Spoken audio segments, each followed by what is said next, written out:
No. No. We have the prompt up. Yeah. All right. So here's what I wrote down. All right. I just called the idea Spider-Man. This is an intentional take on Spider-Man. It's basically, I guess, I'll talk about how I got the idea. I sought it out. I've gotten very good at just cobbling together an idea. I'm a big history fan, so I've gotten very good at taking like an historical setting and playing with it to the point where you get like something that resembles a franchise movie. So this particular setting, it actually came from one of my own. I steal shit. That's actually George R. R. Martin does that. George R. R. Martin. This is from the Punic Wars. If you know anything about Roman history, it's Rome versus Carthage. It was basically the ancient Western world's version of World Wars One and Two, which is pretty interesting. I think it's interesting. It's set in the year. Huh? Say one more time.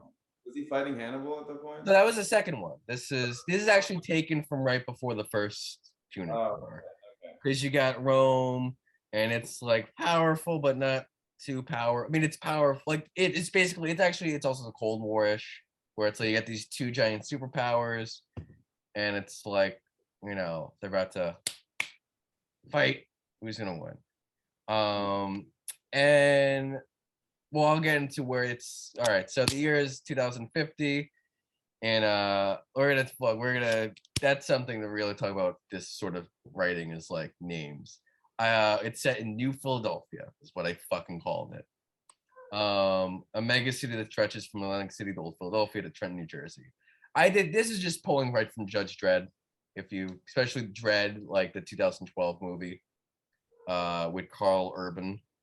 I guess Blade Runner too, like just a big fucking city was the idea. And in this world, a series of global events have entered the world, having two superpowers, United Europe and the Southern United States. That's especially the Southern United States part. I don't, I just I needed to couple it with something. In the middle of this New Philadelphia lives a 16-year-old named Tyler. If you're a friend of the show, there's a real life Tyler, Jared's old roommate, and same time around. Yeah. Oh yeah. Yeah. Yeah, and that the reason is it's like, and the idea was like, I want to write something. I want to write the movie that I would have loved at age like 11 or 12 or 13. And it was like, well, how do I what character would that even be? And I was like, well, Tyler's actually, I think, more than anyone, he's like my superhero movie guy. Like that's a lot of what we talk about. And what we did talk about in college. He was like, oh, well, let me write the movie he would have liked at 11, hopefully.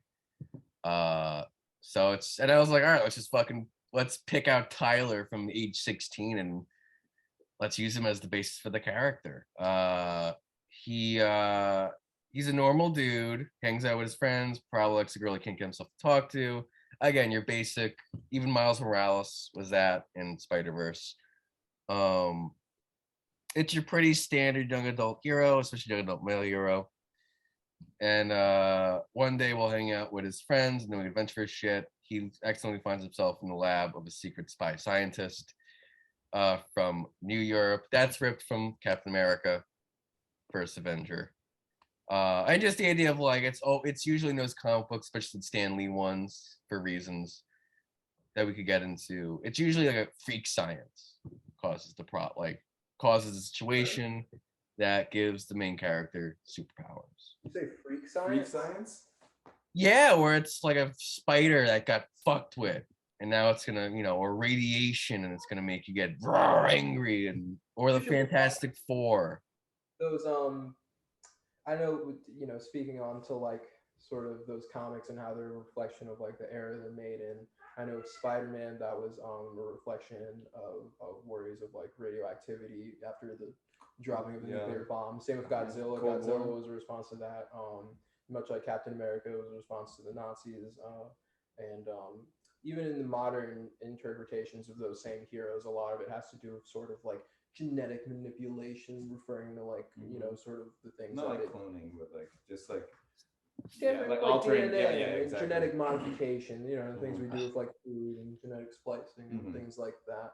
GMOs. So yeah, so that, you know, usually at least with those types of sort of, I guess, like superhero origins, like it's rooted in like something going on in the times. Like it's science fiction, but it takes some science that's actually going on in current day and then, you know, expands upon it, and, you know, you let the imagination kind of go wild to the point where a guy can cling to walls and a giant lizard can destroy Japan 20 times Exactly.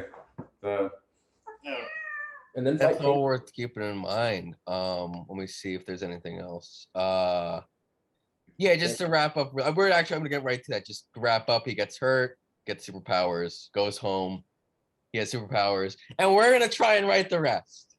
Unless you want to change all that shit, it's also up to you guys. I'm not attached to anything at all. Not a single thing.